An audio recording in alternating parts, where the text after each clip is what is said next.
the Celtics take what may be a commanding 1-0 lead, if that can even be a thing. But the way that the game shook out, you really have to consider, do the Mavericks have a chance? If they play like they did last night, is the series already over? There's so many things to get into. I'm here to break it down. Feel free to hit me up on social, or if you're watching this on YouTube, in the comment section. Let's have a discourse. Let's go back and forth. Y'all know how I do. Not scared to be in them comments. But let's jump right into the screen. There is so much to get into. Don't want to waste any of your time. 107-89, the final score. And where was this game won and lost? Well, for me, it was a pivotal stretch in the third quarter. The first half was all about Kristaps Porzingis, aka Latvian Worldstar, and Jaylen Brown. But the second half, especially that third quarter, with the Mavericks chipping away at what once was a 29-point lead for the Boston Celtics, they got it down to 8. They got it down to 8 with under 4.5 to go in the third quarter.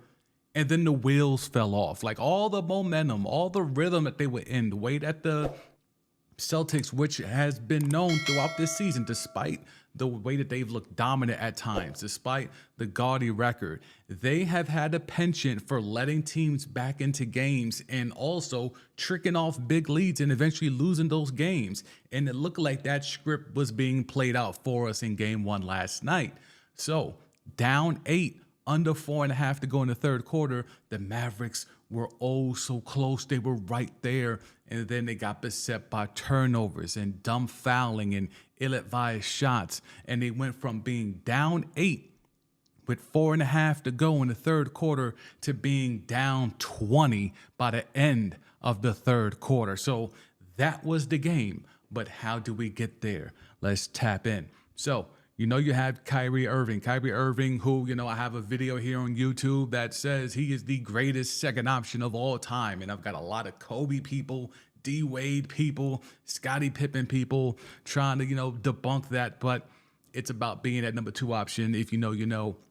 If you want to tap into that, link is in the description. But Kyrie, 6 of 19, 0 for 5 from 3. And the most problematic piece for me when it comes to Kyrie is the fact that he was not as aggressive attacking the basket. He was trying to settle for the 3. He had a couple of floaters, had a couple of middies, and was working himself into a good little groove. But then he kept trying to get those 3s, and the 3 ball was not happening last night. Maybe he needs to go ahead and, resage TD Garden before game 2 on Sunday. I don't know what he needs to do. Go out there and go get that organic sage and do another lap around TD Garden and resage that spot, because it was a house of horrors for Kyrie last night. 3 turnovers, only 2 dimes, a couple of boards. Wasn't really active in a lot of phases of the game last night. But you don't assume he's going to continue to shoot 32% and not hit a 3 for the entirety of this series, right? Luka's a problem. Luka is a problem. Now, how can a guy that went for 30 and 10 and, hit 4 threes, was 12 of 26, how can that guy be a problem? Well, he scored 30, but he probably gave up 30 defensively. It was a horrific attempt of playing defense last night. And as usual, if you were with me on the live stream last night, salute to those who tapped in. I'm going to be going live for every single game of the NBA Finals, and who knows, it might only be 4 or 5 games the way things looked last night. But be that as it may, I'll be going live for every single game. You can watch on the ELON app or here on YouTube. But the defense that was played by your mans, Luka Doncic, it was very, very bad. And why can we single out Luka Doncic and not cop any pleas or whatever? Because Jrue Holiday said the thing. He said the thing, and he said the thing out loud. Luka cannot rest on the fact that he's European and the fact that he can't play defense because he's European. Because Jrue Holiday says there's no excuse because even the white guys on the Celtics play defense. Let's tap in. The fact you guys have so many guys that can at least stay with him one-on-one, you don't have to double like teams have in the past. How much does that help in terms of keeping him from being able to have assists? They only obviously had 1. I think it helps a lot. Throwing different guys at him. Different guys that play defense differently. Some aggressive, some not. But I think even our white guys guard. So Even our white guys guard. Hopefully it's a challenge on them, and hopefully we can continue to do it. I think it helps a lot. And that's a man that's married to a white woman, by the way. Different guys that play defense differently, some aggressive, some not, but I think even our white guys guard. So even our white guys guard. Even our white guys guard. Even our white guys guard. Even our white guys. Love guard. it. Drink it in. Even our white guys guard. So yo, Umar, no lashes. No lashes. I know he's got a snowflake at the crib, but he's talking that talk though. It's even our white guys guard. So it's hopefully it's a challenge on them, and hopefully we can continue to do that. All right. So no excuses for Luka. If even the white guys guard on Boston, then why can't Luka Doncic try to guard on defense? And there was a whole video breakdown here. Let's go ahead and tap into this. This is a whole breakdown of how the defensive rotations are what really beset the Mavericks in the first half. And when you're talking about that, you're trying to get into the fact of the Celtics were hunting Luka Doncic last night. It was very elementary basketball. There was not a lot of complex concepts going on or schematic things. It wasn't a lot. It was basic basketball last night. Pick and roll, bring Luka out here, force him to guard. So while you had Luka Doncic going crazy against Minnesota and Ant-Man and specifically more so Rudy Gobert because he was isoing him up and Swiss cheesing him up, the Celtics saw that tape and said, you know what? We're going to do the same thing to you, my boy. And they were taking him out on them islands, getting those switches. Even if they had to do 2 or 3 screens to get to it, they made sure, specifically Jaylen Brown, was going to be on an island with Luka Doncic, and it was going to be Swiss cheese up. We'll go ahead and play this for a little bit. I'll show you some of this stuff here. If you're watching this on YouTube, tap in. If you're on the audio side, I'm going to try to describe it as best as possible. So we have a Brown and Tatum screen coming. Brown's got the ball.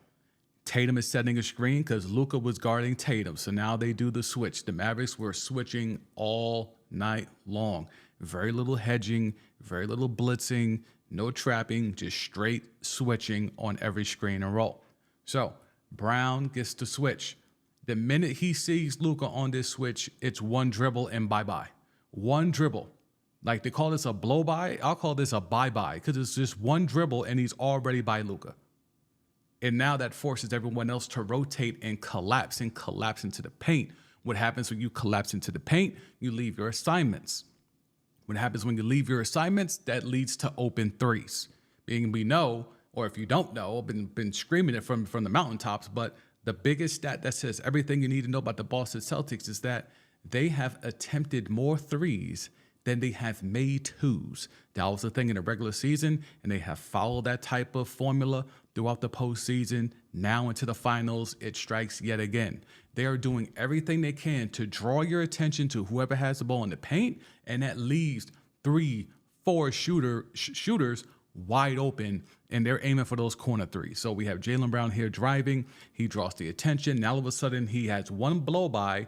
Now he's being attacked by 2 guys, and potentially a 3rd guy with Kleber here trying to collapse on Al Horford, which leaves the corner open, which means Jrue Holiday gets the leak and get in position for an open 3. Now, if you're going to watch this through, PJ Washington has to make his mind up. Is he going to leave Jayson Tatum to go pick up Jrue, assuming that Luka is going to rotate to then pick up Tatum? Or is he going to just stick with Tatum and let Jrue Holiday take that shot? What happens? Kicks it out to Jrue. Luka has not rotated. So PJ Washington instinctively does what he's probably been doing since he's been hooping, which is you rotate. And you rotate to the man with the ball. And you leave your man. Now, I have a problem with that. I feel you can't leave everybody. I don't care what the fundamentals of basketball say at times. If I have my choice of leaving Jrue Holiday or Jayson Tatum, I'm leaving Jrue Holiday open. But PJ Washington instinctively leaves Jayson Tatum for Jrue Holiday. And that allows Tatum to get the open 3, and he switches the 3. And Luka never left his spot. Once he got blown by Jaylen Brown, he literally took maybe 2 or 3 more steps the entire possession. So that's one example. I'll give y'all one more example of another blow-by. So here's another one. Here's a Hauser and Jaylen Brown screen and roll. Again, Luka steps up. Auto switch. Now it's the left-hand dribble now. We talked a lot of shit about Jaylen Brown in the left hand. This is a left-hand drive he's doing here. Hits him with the left to right cross, leaves Luka in the dust, left to right cross. And now you got Kyrie Irving, and who's this? Gafford having to decide, do we leave our man? Or do we try to step up and stop Jaylen Brown from attacking the rim? They take too long to decide. That gives Brown enough time to take off, and he yams on Daniel Gafford. And that was a thing that you saw repeatedly where they hunted Luka Doncic, hunted him mercilessly or unmercilessly hunted Luka Doncic. So that's going to be a thing. How do you adjust that if you're Jason Kidd? Because you can't take Luka off the floor. How do you hide him if they're just going to continuously bring screen and rolls on whoever he's guarding? That means you can't switch. So if you're not going to switch, then what are you going to do? You're going to hedge? You're going to blitz it? What are you going to do on the screen and roll when they hunt Luka Doncic on game 2 on Sunday? What are you going to do if you're J Kidd?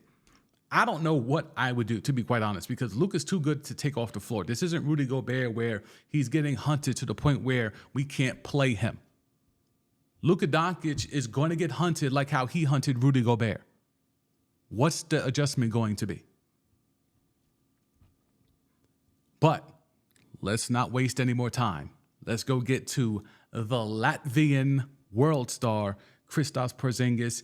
He's the reason why the Celtics jumped out to such a big lead, because he came off the bench. That was the whole thing. He's had a lot of time off. He could have, I think, he could have hooped against the Pacers if they really needed him, but because they didn't, he got even more time to rest and recoup. And this fits into what the Latvian Worldstar Kristaps Porzingis is. And if you don't know why I call him the Latvian Worldstar, it's because, one, the man is from Latvia, but two, for him to learn English and get acclimated to English and what America is like, he watched Worldstar videos and he watched 50 Cent and G-Unit videos on Worldstar. Can you imagine 16-year-old, Kristaps Porzingis listening to, Beg for Mercy over there in Latvia? What a time to be alive. But now, Kristaps Porzingis is the original unicorn. Kristaps Porzingis was in the same mold as a Wemby, as a Chet, as all these guys that are plus footers. Not just 7 footers, but plus footers, 7'2", 7'3", 7'4", 7'5", that God handles, can shoot the three, can, still be a physical presence at the rim, can have a little low post game. Kristaps Porzingis was the first of those in this modern era. Now, the Knicks did him dirty. They saddled him with Derek Fisher and Kurt Rambis as his coach during his rookie year. Trash. Also had Phil Jackson as the president of basketball operations. Trash. So then they tried to make amends, and they got Fisher and Rambis up out of there, and they responded by hiring Jeff Hornacek. That is the New York Knicks organization that I have come to loathe, right? So he becomes scapegoated. His brother was trying to do some Mav Carter, Jokic brothers type deals behind the scenes. Knicks tape didn't like that too much. They got Porzingis the fuck up out of here. Then he goes to Dallas. And the whole thing was, we got 2 Euros now. We got Porzingis and Luka. Oh, they should be killing. This could be a Euro Stockton and Malone type deal. Didn't work out that way. Why didn't it work out that way? Well, if you let some in Dallas tell it, Porzingis wasn't tough enough. He wasn't good enough. He didn't play through injuries. But me, who actually watches the games, the problem was Luka. The problem was Luka when Kristaps Porzingis was in Dallas, because it is extremely difficult to cook next to Luka Doncic. If you have any offensive mindset, if you have any offensive game plan of I can do ISO shit too, that don't work well with Luka Doncic. It has taken possibly the greatest, if not the most perfect number 2 option in NBA history in Kyrie Irving just to get Luka Doncic to a championship, to at least to the finals. If you look at the on-off numbers, When Brunson cooks up, it's usually when Luka was off the floor. Same thing with Porzingis. If you look at when Porzingis cooked up, it was either when Luka was hurt and not playing at all, or when Luka was on the bench. That's not a coincidence. And even Kyrie has talked about, it's taking some time to adjust because the ball's not in your hands. Can you imagine being as gifted as Kyrie Irving is and realizing you're not going to get the ball a lot? Can you imagine? The handles that Kyrie has, the layup package that Kyrie has, and even he has had to adjust because he just knows he's not going to have the ball in his hands a lot.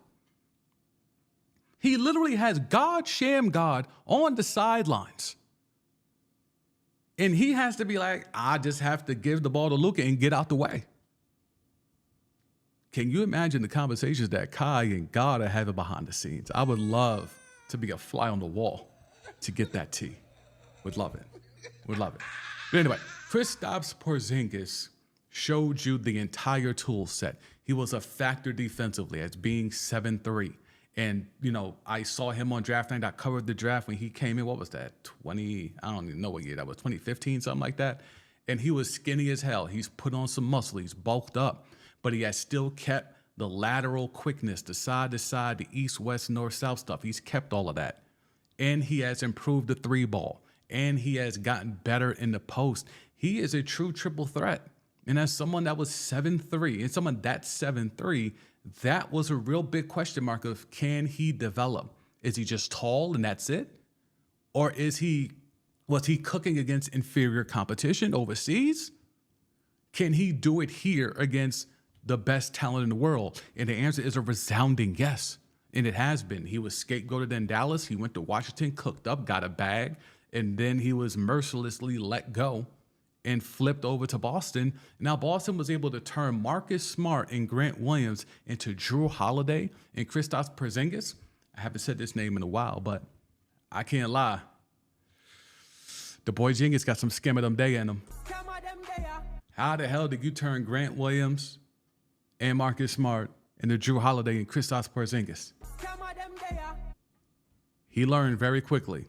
He learned very, very quickly. But Kristaps Porzingis, he was effective. He was played well defensively. He got to the midi. They did some switching and stuff with him, and he was able to take advantage of that. As a matter of fact, I got Jaylen Brown talking about that very piece. We also got some Kai stuff, but let's go ahead and get into Jaylen. Jaylen was saying some really good stuff about Porzingis and how he was effective on the switch, getting the switches and taking advantage of the smaller person guarding him. Yeah, two great additions between Kristaps and Drew. And any given night, it could be any of us, And Kristaps had a monster game for us. Just his presence, shooting the ball, and then be able to attack those switches and mismatches. He made them pay every time, and that's what we need going forward in the series. Kristaps was big, but those other guys, Derek White, Drew Holiday, JT, they all can get going at any point in time. So that's the beauty of our team. We just gotta, every game has its own story. We just gotta stay ready, stay composed, and take it one game at a time. Yeah, so that's what you want to see is that Kristaps Porzingis can attack. He was attacking the rim. He's not a finesse big. Like, I love that the world is being reintroduced, and some maybe just straight up introduced to Latvian Worldstar Kristaps Porzingis, because he was the first of those unicorns, and he's kind of been forgotten because for a myriad of reasons it hasn't panned out to the level that it could have been. But let's be clear. He's the third best player on this team, a team that has Drew Holiday on it, a team that has Jaylen Brown, Jayson Tatum.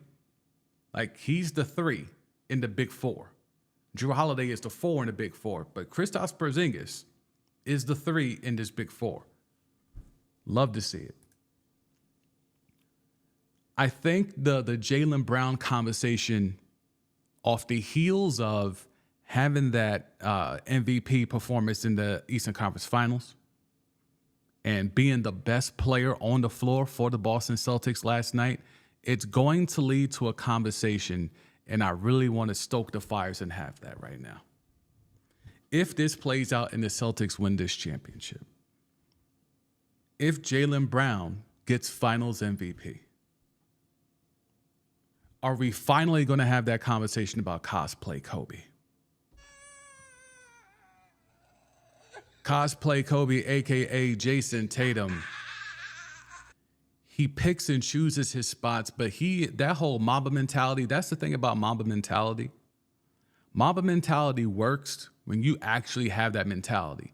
What about Jayson Tatum shows you that he has Mamba mentality? He thinks he does. He says he does. But what about his game says he does? And that's been the thing for me of waiting for him to be that guy. Jayson Tatum is just cosplay Kobe. He could keep wearing the Kobe workout shirt from the draft workout all the years ago. He could keep trying to wear the 24 purple band. He could do all that shit. And I understand they had a relationship and, he models himself after him, looked up to him, wants to be like him. I understand. But dog, when are you just going to be Jayson Tatum? And here's the dirty little secret. What if Jayson Tatum is the second best Celtic? If Jaylen Brown has now, as we saw it last night, he now can go left and finish with the left. And he played defense. He was ferocious protecting the rim. If he's going to start to do all of that and give you 20 plus and give you some boards and some assists and run the floor and pick up guys, he ripped Luka a couple of times in the backcourt and played really good perimeter defense on Kyrie. If he's going to do all of this, then maybe he is the best player on this team. And if Jaylen Brown is now the best player on this team, what the hell do you do with Jayson Tatum when he's in line to get about 350? What do you do if you're the new boy genius and now you got to go cut a check for 350 to cosplay Kobe? Y'all let me know. Y'all let me know. That's going to be a thing. But like I said earlier, this game was lost for the Mavericks in the third quarter. Third quarter, let me see if I can get the play-by-play. Let me bring the screen back up. Give me a sec.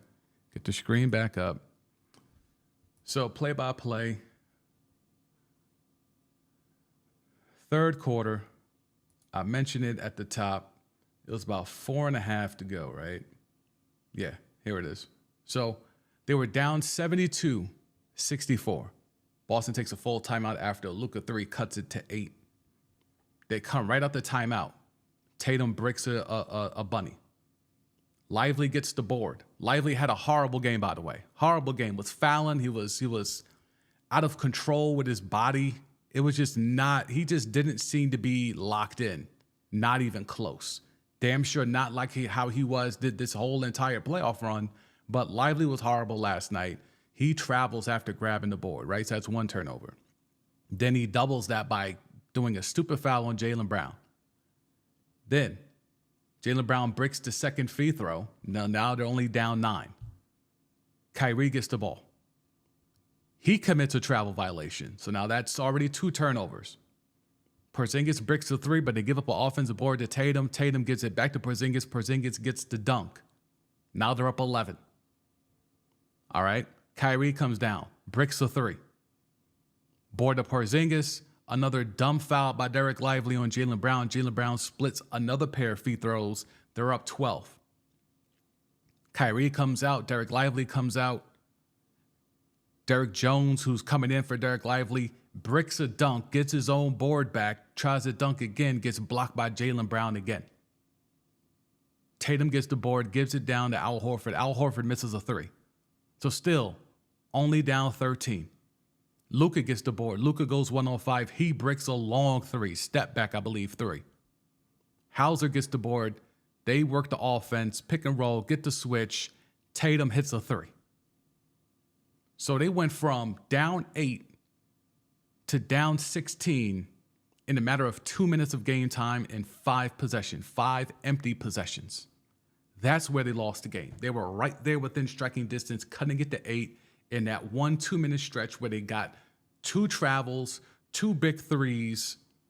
That sealed the game because they had nothing left. They had worked so hard to cut what once was a 29-point lead down to an 8-point lead that it was a wrap after that.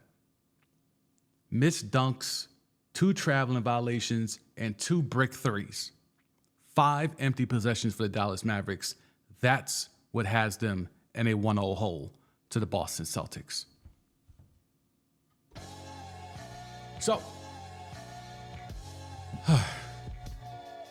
You know what it is.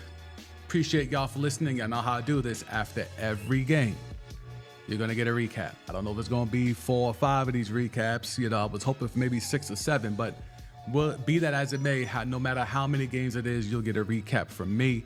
You'll get the video here on YouTube. You get the audio on the podcast feed. If you want to pull up to the live streams, we're doing them simultaneously live on the ELON app and on YouTube. Information for that will be in the description. So, for the Sam D, I'm Sam Deuce Jr. Peace. Sunday, game 2. I'll see you.